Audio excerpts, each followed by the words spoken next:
这几天这天气虽然讲是有较寒，也毋过伫咧新竹的竹北这档咧，扫出现真温暖的画面。这是一个等要过车路的囡仔，伫咧路口看到警察的时阵，是立前甲人小借问，后来这青顶一个倒，警察是对伫咧囡仔人的身躯边，安尼保护伊过车路。这画面伫咧网络是一片的赞叹。 囡仔排册包看到边仔警察先立前拍招呼，准备过车路去对面学校读册。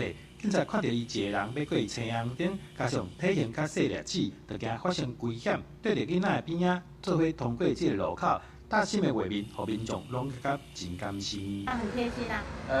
怎么说？因为这个路口是不是车流量很大？对对对，尤其上下班的时候。上下班、上下课的时候，对，所以小朋友过马路蛮危险，对不对？因为他这里的好像没有那个志工哈。对。所以有警察在就很好。对。 这警察在拄满一年的林冠廷毕业了，就来到竹北三民社报道。当初讲林冠廷平常表现就足认真，真有责任，而且不止热心，互人学来林冠廷真谦虚，讲家己只是做好本分的工课尔。平常勤务认真，态度积极，对待民众也兼具同理心。这次同仁被民众表扬，本所也与有荣焉。这也是本来就是我们身为警察的本分。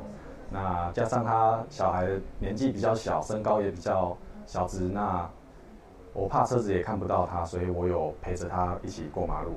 那也谢谢大家赞扬我的那个行为啦。根据了解，这个路口是往竹北交流的重要道路，平常车就真多，加上迄天阁是上班时间，少年警察的行为嘛，互寒天的透早，互人感觉真温暖、真大心。记者吕文和新竹报道。